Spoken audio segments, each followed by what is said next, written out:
This episode is supported by Shopify, the platform I use for my online shop. Check the video description for more info and a free trial. Hi everyone, it's Justine. There is a new show on Netflix. It's about a young American woman who moves to Paris for a year to work in a marketing agency. I'm French, I lived in Paris, and I lived in the US, so right now I'm getting quite a few messages asking, Justine, what do you think of Emily in Paris? What do I think? I feel personally addressed by this show. And in today's video, I'm going to be both judge and party, as we say it. What in the show is true or has a part of truth? What is just a big pile of clichés? Let's have a look, shall we? Emily in Paris is clearly a mix between Sex and the City and The Devil Wears Prada, meaning a mean boss, lots of designer clothes, inappropriate for both the weather and the pavement in Paris, affairs, and unlikely situations. Don't get me wrong, both of these shows are very good entertainment, wildly successful, no question. But Emily in Paris is happening in my country now, so we need to do a bit of myth busting. First, wanting to work in France without learning the language. I'd say bold. So at the beginning of the first episode, first season, Emily arrives in Paris, goes to her new workplace, meets her boss. Well, that's very unfortunate. Excuse me? That you don't speak French. It's a problem. Well, I'm going to take a class, but je parle un peu français already. English speakers tend to assume that the rest of the world speaks English, which is partly true because most countries do teach English in schools, but not everyone feels comfortable speaking that language.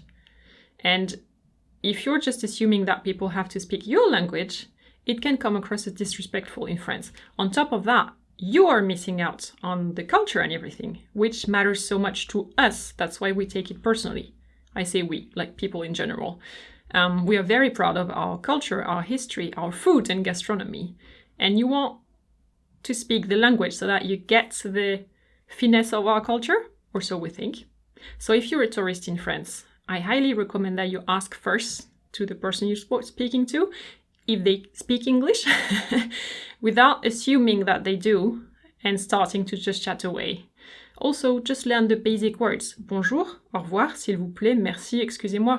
French people will always appreciate the effort and try to improve your French as well. Then Café de Flore in the Saint-Germain district, which is the literature, culture and university district of Paris.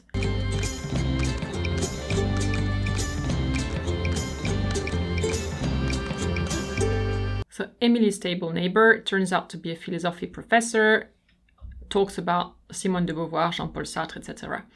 That's very famous. I'm surprised that they did not mention that Karl Lagerfeld used to work there because it's a show about fashion and he's very famous for that. He sketched in that cafe for years. It contributed to make it famous, actually. And then I saw the prices on the menu behind them. And I thought, what? So I checked the prices online. They charge 740 euros for a cappuccino. Hello? That's stealing. Never pay that much for a coffee, not even in Paris, please. Ridiculous. Then I checked the other side of the street, Les Deux Magots, the other cafe that they're mentioning. They charge 8 euros for a cappuccino. That's like Copenhagen level under my standards. And salaries in Denmark are a bit higher than in France. Please don't pay that much for a coffee in Paris, ever. Then we have the Parisian snob. New boyfriend Thomas despises and avoids regular conversations and wants to talk about philosophy and higher things all the time. Yeah, I agree. So dull talking about wine. It's like conversation about the weather. Far more interesting to drink it. No? It's exaggerated, of course, but it touches upon something that does exist and that we call le snob Parisian. Parisian as opposed to province. Not Provence, not the same thing. Province means basically the rest of the country, everything that is not Paris. Snobs, real Parisians, as people from outside call them, are usually born, raised in Paris, still live there, have never lived anywhere else, and they can come across as arrogant and disdainful, even towards other French people who were not born in Paris, but somewhere else in the country, like me. I lived in Paris, but I'm not from Paris. Snobs are generally well-educated, intellectual, friends of the arts, why not, often affluent, and they tend to gravitate inside that social privileged bubble. I've experienced it firsthand, and I can totally see how it would bother foreigners as well, because it's a very exclusive milieu. I do think that people like this exist in every affluent capital city in the world that I've seen so far, but it's true that this cliché in the show does hold true. Then affairs in the workplace. Something you should know. Sylvie is Antoine's mistress. So Sylvie, who is Emily's boss, the boss of the agency, is in an affair with Antoine. Antoine is a very married client of the agency, and the wife of Antoine and Sylvie are actually even friends, and they meet on regular occasions. And everyone seems to find that normal. Well, let me tell you, this isn't normal. And when the same Antoine gifts lingerie to Emily and sends that to her office, and Emily finds it inappropriate, yes, it is inappropriate. We talk more easily and openly about relationships than in other countries, but we are not like that. Geography issues.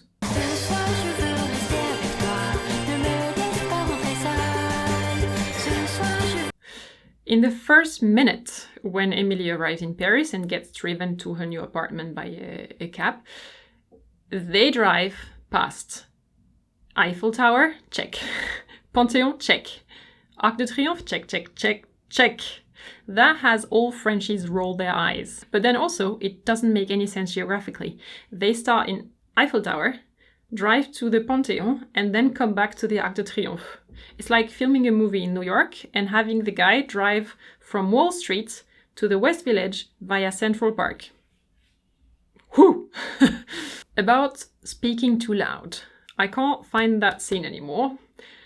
But basically, it's at the office, Emily is speaking, and one of her colleagues goes, "Why are you shouting?"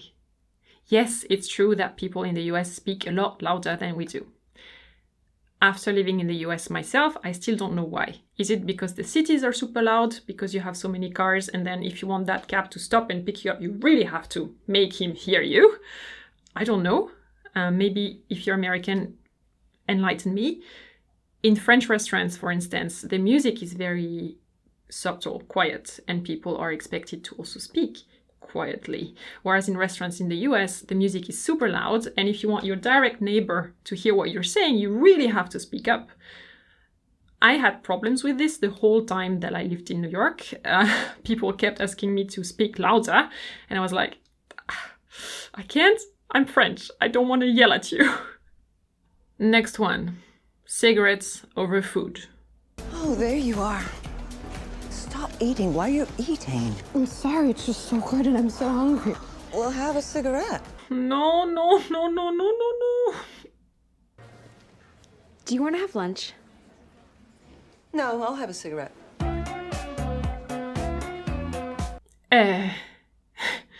No one skips lunch. No one. Since we're here, let's talk about all the comments I got under my previous videos about French culture, like French women are thin because they don't eat, they just smoke and drink coffee all day. Where is that coming from? Look, I'm French, yeah? I don't drink coffee. I don't smoke. None of my friends do.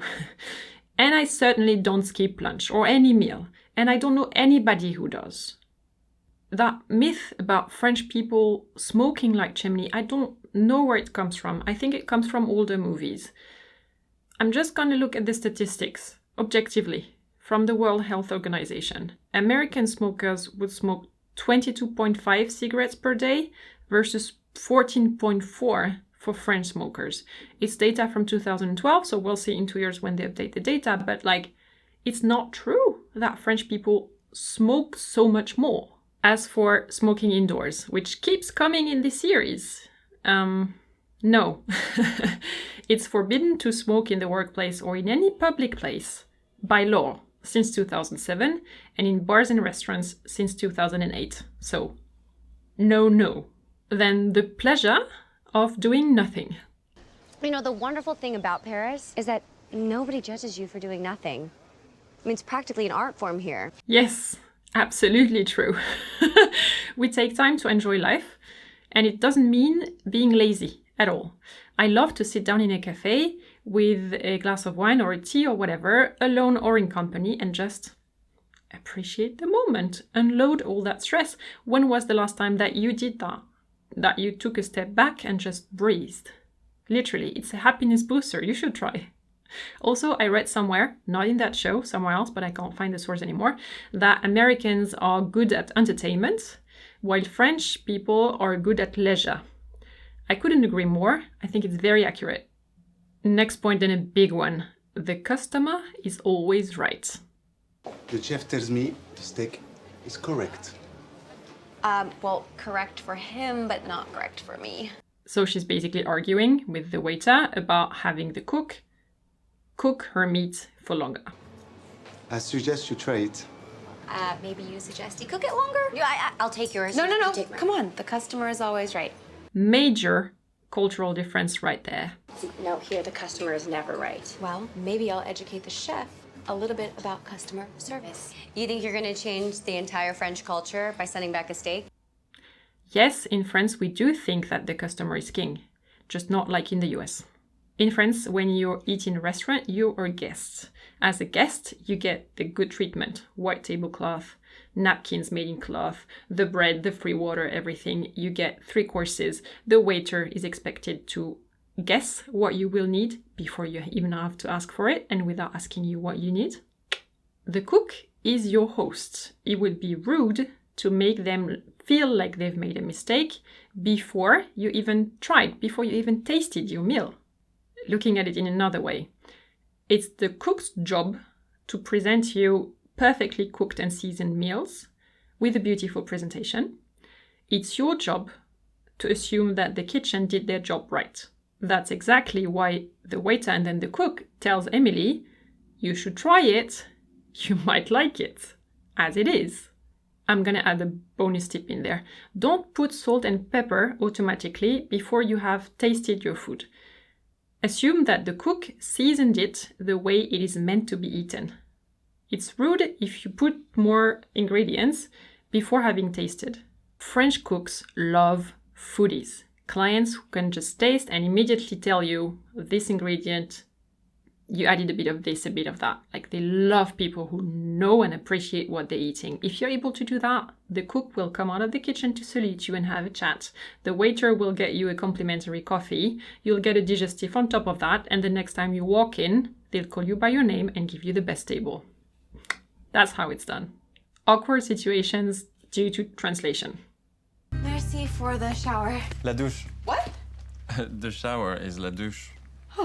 I enjoy languages and puns in other languages, so I find that part really funny. If you speak both English and French, you'll get the nuances. The jokes are not always good taste, but they're all pretty accurate. Eiffel Tower charms. Yes, that was missing. I could eat your clothes. Regarde. Here again, the scene is extremely exaggerated, but yeah, it comes across as tacky. It's like wearing a giant sign on your forehead saying, I'm a tourist. It's not cool in France. If you want to blend in and or live like a local, I'd avoid that. One more. We have one more. Oh, is this it? It's on the 5th floor. This is the 4th floor. I just schlepped up these bags 5 flights. This is the 5th floor.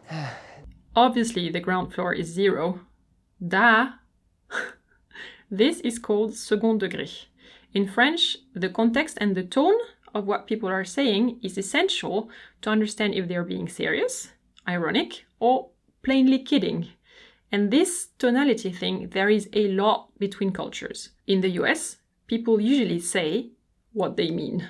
In French, there is more of a context to understand. You need to be able to read between the lines. In Japan, you need to even understand what has not being said at all. Like it's another level of complexity in terms of understanding nuances. There is a full scope of communication differences, sources of miscommunication and misunderstandings. If you're interested in this, there is a great book called The Culture Map that analyzes and maps countries on an axis based on how much context you need to understand the language. It's super interesting. So yeah, if you're American and you move to France, especially Paris, you need to get used to that kind of gymnastics. That's it for the little roundup. Thumbs up if you enjoyed this video. Thank you very much. I must say, for me at least, it was very fun to film, so I hope you liked it as well. What bothers me most, I think, in this Netflix show is that it puts all French people into one box. And we don't like to be put into boxes. We want to be unique in the way we dress, the way we look, our behavior, our style. I guess in this sense, we are quite a homogeneous bunch after all. I've done previous videos about the French culture, since that's my field of expertise. I will link them here and down below in the description. For instance, the way we wear perfume, our relationship to food, the way we do skincare and makeup, how we see beauty in general. If you're interested in more insights on the French culture. Then, to be fair, we would now need an American to review this show from the American perspective, because there are quite a few stereotypes about the US served in there as well. But that is not my field of expertise, so I want to open the discussion to you guys. If you know the US and all France, if you've been to Paris, what do you think? Is that what you expected? Do you think there are some stereotypes that are completely out of line, or others that have not been picked up yet by the show and that you find are missing? Let me know. See you very soon in a new video, and until then, you'll find me on Instagram. Take care. Bye.